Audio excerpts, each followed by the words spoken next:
In literature, suffering is often something that provokes personal growth. However, suffering also often seems to embitter or traumatize people. What is the deciding factor between these two responses? Nietzsche expresses the former idea well. "That which does not kill me makes me stronger, and spirits grow and courage increases through wounds." An ubiquitous theme in narratives is that characters face adversity and grow as a result. Many authors, particularly Dostoevsky comes to mind, also see suffering as a way through redemption may be achieved. However, real life shows the opposite as often. Many people are embittered by negative things that have happened to them in the past. Likewise, some forms of suffering can induce serious psychological trauma. I am trying to understand what factors, mental, emotional, or external, decide the psychological reaction of people. What decides whether people come out of suffering stronger or weaker? Great question. I'm a psychotherapist, so I am involved in the on-the-ground empirical work around this matter. Your question is one that I've heard a number of patients voice over the years. These two responses you talk about, personal growth versus embittered, traumatized, are not mutually exclusive responses. People can be traumatized and also move towards personal growth. People can grow personally and still remain traumatized and bitter to some degree. There is no single deciding factor in human psychology. All factors are multiple, and there are many.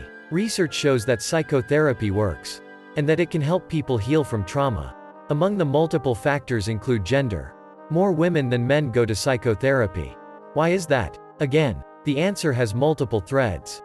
But the Western notion as males as autonomous and in control and emotionless and never needing support, see the many examples in American movies and TV, certainly comes into play. Even before looking at individual factors, other environmental conditions come into play.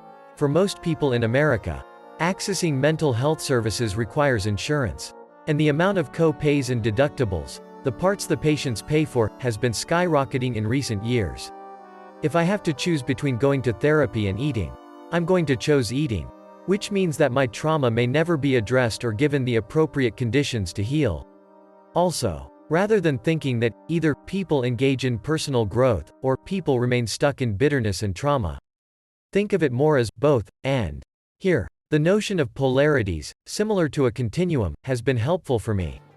For more, see Barry Johnson's book, Polarity Management. Believing personal growth to be free of bitterness or anger or hate is, respectfully, a less mature perspective. One part of personal growth involves our ability to incorporate the negative bitterness and trauma, as well as the positive growth, into our perspective. Renowned psychodynamic clinician and author Nancy McWilliams writes, "It is a basic psychoanalytic premise that no disposition is totally unmixed. We can hate the person we love or resent the person to whom we feel grateful. Our emotional situation does not reduce to one or the other position." Psychoanalytic Diagnosis. p. 141. For many people entering into therapy, traumatic events, life situations often provide the impetus for someone to begin growing as a person. See Freud or Jung here, or several of the excellent current books on trauma, including The Body Keeps the Score and Waking the Tiger, Healing Trauma. Therefore, a person may enter therapy traumatized and then use therapy, and other resources, to grow and heal as a person. For many people, healing does not mean completely healed. At the end of therapy, people can grow as an individual as still be traumatized, although hopefully less so. And people can grow as a person as still be bitter in some way. Further, your notion of stronger and weaker is, I would suggest, a false dichotomy. What is it about a personal characteristic that makes it stronger or weaker? Stronger and weaker are very much cultural constructs, and often incorrect. The horrible notion that strong men don't cry has done incredible damage in Western civilization. Closing parenthesis. What do you believe makes someone stronger or weaker? And why do you, or me, or any of us, get to pass that judgment on other people? Finally, I'd invite you to think about this in physical terms. If I break my arm, I will need to heal. Healing an arm is like personal growth in psychology. Even after the arm is healed, it is still traumatized. It is more likely than an unbroken arm to break again in the future. It may cause some pain at various times, when stressed, or perhaps when it rains. When doctors talk about a broken bone being healed, they don't mean the bone has returned to the exact condition it was in before it was broken. The same is true for people psychologically. The longer I practice psychotherapy, the more parallels I see between physical healing and psychological healing. Closing parenthesis. I love you. This is called transference. Single quote. Lol. I've also heard it referred to as an academic crush, open mouth smile. Although, as you mentioned, philosophers have made claims about the way suffering can shape our lives. This feels to me like a question that would have to be answered both by philosophers and by people involved in empirical work. On the one hand, philosophers and value theorists in particular can help us get clear about what we mean when we pose this question. What is it to suffer, which experiences count as deeply bad? And what would it look like to be positively transformed by suffering? What sorts of outcomes of suffering are good outcomes? For example, if suffering leads me to some deeper knowledge about the nature of reality, but that knowledge causes me pain, is that a good or positively transformative outcome? That's a philosophical question. On the other hand, once we're clear about what suffering is and what a positive outcome of it might be, it's really an empirical question what sorts of conditions set someone up to experience that positive outcome rather than purely negative ones. I'm sure psychologists cite factors such as a strong support system, mental flexibility, and the like as influential on determining the course someone's life will take after a trauma. Great response. Can you also point to some resources for philosophy side? I am not op. But I am curious. Of course, this is a very broad topic that lots of different philosophers and philosophical traditions have grappled with, either directly or indirectly, so bear in mind that I'm commenting on what comes to mind as someone mostly interested in Western analytic moral psychology and ethics. Other traditions, such as existentialism, https://Plato. Stanford. Adu, entries, existentialism, or Buddhism, https://Plato. Stanford. Adu, entries, Buddha. Or other branches of philosophy, such as philosophy of religion, https://Plato. Stanford. Adu, entries, evil.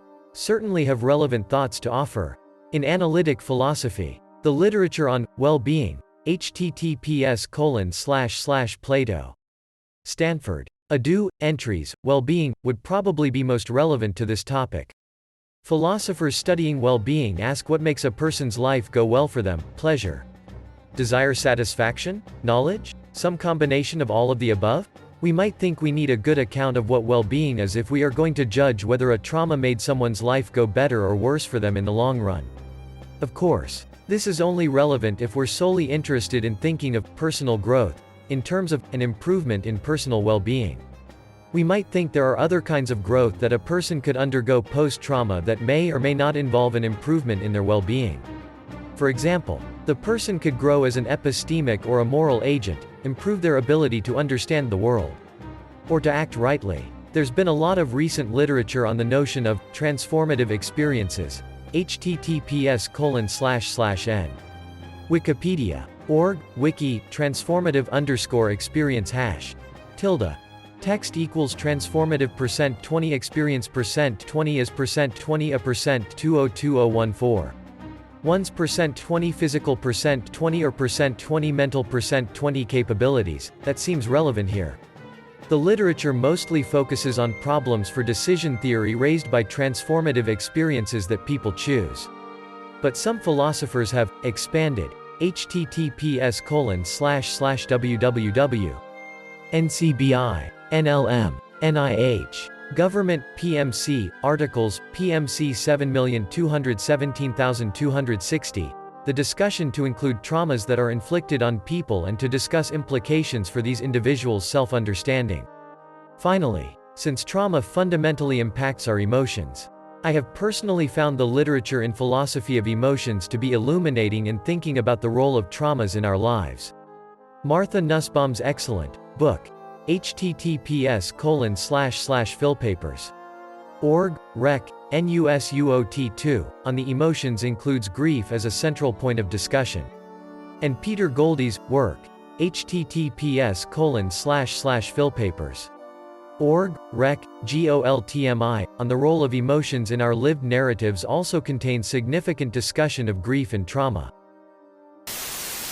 All great replies. And all poignant. In Eastern thought, especially Buddhism, suffering is taught as the first of the Four Noble Truths. If we had to look at your question the way it was posed, that there is an inflection point at which one might sway to bitterness and depression and end up learning nothing from their suffering, or accept their suffering and grow from it, then I think the deciding factor would have to be acceptance. And perhaps insight. When looking back at the Four Noble Truths, the first is taught simply so that one can recognize that there is actually suffering.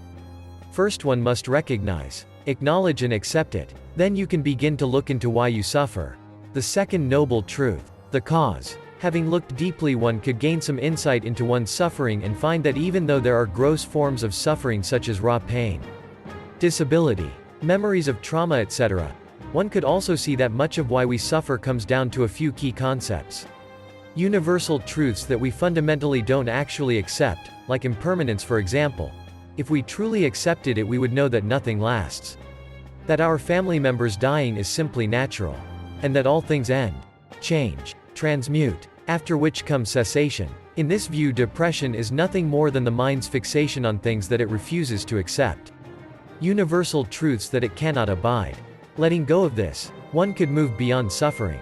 Or at least that's my, albeit poor, understanding. I think there are a lot of similarities between the various philosophical schools, especially the more ancient, but eventually everyone begins to say the same things, see the same fundamental truths. And I think in this regard, suffering and acceptance are two sides of the same coin. For Nietzsche, suffering is an opportunity to reflect and destroy what someone's values are. That is, through suffering you are able to see the world differently and to then derive new values about the world from your suffering. What was once considered to be important to you is now seen as base or no longer worth valuing due to this new experience of suffering. Insofar as our value systems create the context and structures of our world. Suffering, when done right, allows for the creation of new and higher values. This is why Nietzsche viewed Greek tragedy as being the highest form of art. Through tragedy we regain our affirmation to life and are inspired to create the values of the heroic. Deleuze has some very interesting things to say about this. At least in logic of sense. For Deleuze it's a matter of how you make sense of the things that happen in your life. I can't explain all of it here. But Deleuze says, ethics means not to be unworthy of what happens to us. His example is Joe Bousquet, a French soldier turned writer who was paralyzed from a war wound. At some point, Bousquet describes a shift from an inclination towards death to a longing for death. This change of will shifts the meaning that his experience has for him, and allows him to explore different ways of understanding his experiences that in turn place him in closer proximity to different ways of thinking and living. I think that in Bousquet, at least as Deleuze presents him, you see precisely this shift. And so the question is, why does it happen? For Deleuze the main ethical test is Nietzsche's eternal return. So it's a matter of the will that drives someone, and whether or not it is truly affirmative. That may determine whether or not they affirm the event or resent it. Deleuze's book on Nietzsche is also very important in terms of the role that will plays in how we make sense of things. And for his description of the eternal return, someone else has mentioned the birth of tragedy. I would suggest Genealogy of Morals because its depiction of will and resentiment is central to the question you're asking.